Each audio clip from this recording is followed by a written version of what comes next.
Sorry about that. Yes, that's quite all right. So how big could this get? So this attack is the biggest we've seen in terms of an attack since 50 years ago on the exact date with the Yom Kippur War. Israel has actually declared war, the first time they've done that in 50 years, against Hamas. In terms of population-wise, per capita, this is a bigger attack than what happened on the U.S.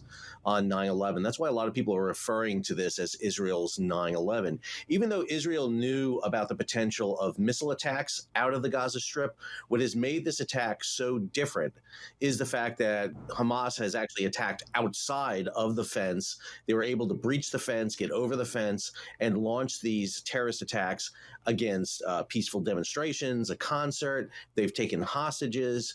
This is a scope and scale we have not seen. We didn't see this during the Intifada. We didn't see this during the uprisings. This is a new level and really has some implications, not just for the region, but globally, and particularly when we start talking about global shipping.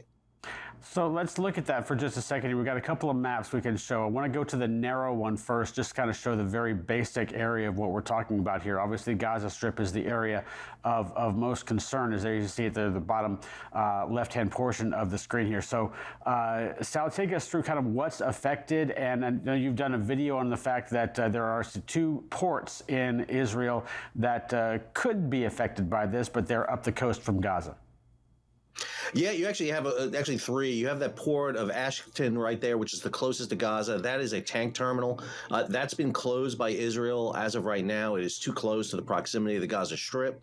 Ashdod, which is the second largest port in Israel, handles medium-sized to small-sized vessels. That is operational, but very restricted at this moment because of port security. And then the main port of Haifa, up and around the area around Tel Aviv, is open, and that is able to handle traffic at this time. But we know, for example, cruise lines have canceled their sailings into the area. We're seeing diversions of some ships that don't want to go into the area. And the fear here is that this conflict grows, that it goes beyond the Gaza Strip and Hamas in the southern part of Israel, but involves Hezbollah in the northern part of Israel coming out of southern Lebanon.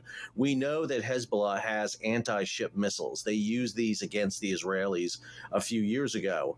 And the fear here is that we see attacks start taking place against offshore oil platforms that are close to Israel, these oil terminals, and potential shipping coming in. So we can see a situation kind of akin to what we're seeing in the Black Sea right now off the coast of Israel.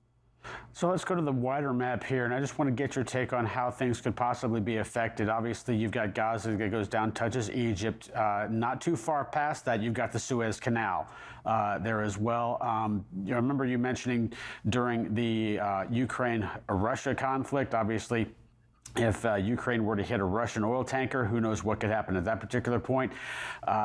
Israel has accused Iran of backing Hamas, and if Israel were to, say, hit an Iranian tanker in the Mediterranean, that could obviously escalate things very, very quickly there as well. Yeah, and this is the danger scenario here. If Israel decides Iran has not just providing arms, but a key role in aiding Hamas, then if Israel decides to target Iran, there's obviously targets they can hit. They can hit their nuclear weapons facilities. They can hit Iran itself. But a target that's going to be ripe for them to hit are Iranian tankers, particularly Iranian tankers coming out of the Suez Canal, heading up to Syria to provide refined fuel to Syria. Remember, Iranian tankers right now are providing a key linchpin with current oil reductions in production by OPEC Plus, by Russia. Russia isn't just reducing oil production, but they're under the price cap and oil sanctions by the G7 and the EU.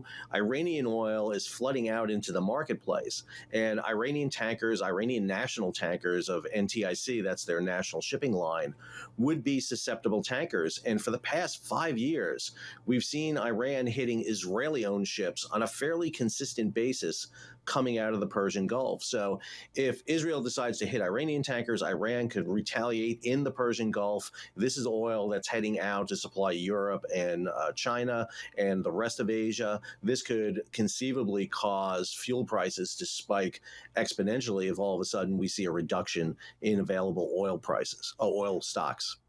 So, looking at Israel one more time, you've got a chance, you've got an opportunity. Obviously, there you have connections to the Mediterranean, obviously with the coast there as well. But you also have the connection down to the Red Sea at the southern tip of Israel there as well.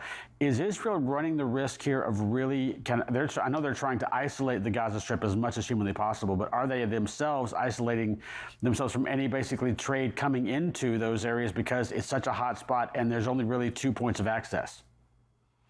Well, I think one of the reasons you're seeing the Sixth Fleet, is particularly the Ford carrier battle group, being moved into the Eastern Mediterranean right now. Along with the carrier, you have additional surface vessels coming in. You have air elements coming into the U.S. Air Force. They'll probably be based in maybe in Crete or in insular Turkey. They're going to try to provide protection to ensure that there is no disruptions of global trade. You have another issue here with if Israel goes into Gaza, which is what they seem to be wanting to do next. What happens when you have a refugee crisis, people streaming out of Gaza into Egypt, for example? Egypt does not want to take Palestinian refugees. They've made that perfectly clear. And if Egypt has to deal with a Palestinian refugee crisis, they have the leverage of the Suez Canal to try to get support and aid for this. And so the potential of this conflict staying within the boundaries of Israel and Gaza it seems to me to be very narrow. And this could have the impact that we've seen before in global supply chain crises. When this happens, remember the last time the Suez Canal was closed before ever given was the 1967 war between Israel and Egypt, where the Suez was closed for 8 years. It wasn't until after the Yom Kippur War of 1973 that the canal was opened back up. And then it took a extensive amount of salvage to remove ships that had been sunk in the canal and to remove mines. And so the potential here for disruptions in global shipping in a Mideast crisis is always there. So as you look at this situation, in terms, obviously the humanitarian part of this is going to be the biggest concern, I think, for everybody involved. But past that, in terms of shipping, how much do you take your temperature in terms of how, if you think you should go to Israel, or if you should try to get a load, come back out of Israel? How is shipping going to be affected by this conflict as the temperature rises and falls and hopefully doesn't escalate too much? Well, as of right now, we haven't seen anything directly on shipping. So I think what we're seeing is normal ships, normal freight is going in and out of Israel. A lot of traffic is moving in. However, one of the things that we could potentially see is if this does expand, that you may start seeing those disruptions. We're getting some disruptions in the southern port because of security issues. They want to make sure what's coming in is not a potential terrorist use material. So they're doing additional screenings coming in. But the main port of Haifa is in full operations. Schedules are there. But again, shipping lines are going to be adverse if all of a sudden insurance rates start going up. And if you start seeing attacks on shipping or attempted attacks on shipping, that could mark a beginning of an escalation of insurance rates. And when you start getting those insurance rates, that's when shipping firms decide whether or not it's worth their money to go ahead and do this. Very small ships go in and out of Haifa and Ashdod. Plus, Israel has its own domestic shipping line, Zim, where it can basically haul a lot of the cargo for themselves should they need to divert ships into that area. Real quick, just as we come to the end of this, Sal, is Israel basically the only country, the only player in this that controls whether or not this escalates, or are others involved as well that could possibly play a hand here? No, I think the one who's really going to be in charge of that is going to be Hamas. Is what happened, how the Israeli reaction to Hamas and what Hamas does, and then what does Iran do? How does Iran handle that situation? Iran has announced that they are supporting it. Remember, this is part of a larger Cold War that's going on in the Mideast. The reason Hamas is making this strike now is because Israel is in negotiations with Saudi Arabia. Saudi Arabia and Iran are two different sides of Islam. They have been in a Cold War for a long time now. They've been fighting out in the southern end of the Red Sea, down at Yemen, where we've seen ship strikes on that end. The potential here is that this turns into a larger conflict. This is always the big fear, is that a spark in the Middle East will trigger a larger Middle East conflict. And then we're talking about export of oil out of the Persian Gulf, closing of not just the Suez Canal, but the Red Sea. That this has global implications. One of the reasons why we should be watching it. The good thing is that shipping will always find a route. If they have to, they will once again go around Africa, but that was an expensive proposition when it was done in the 60s and 70s. Hopefully it's not a tinderbox situation, but obviously it is headline number one across the world. Sal, thanks so much for joining us. I know you got to get to class, so we'll let you go, and thanks so much for joining us. Thanks for having me, Bill. All right, we'll take a short break and come back and wrap up this edition of FreightWaves Now after this.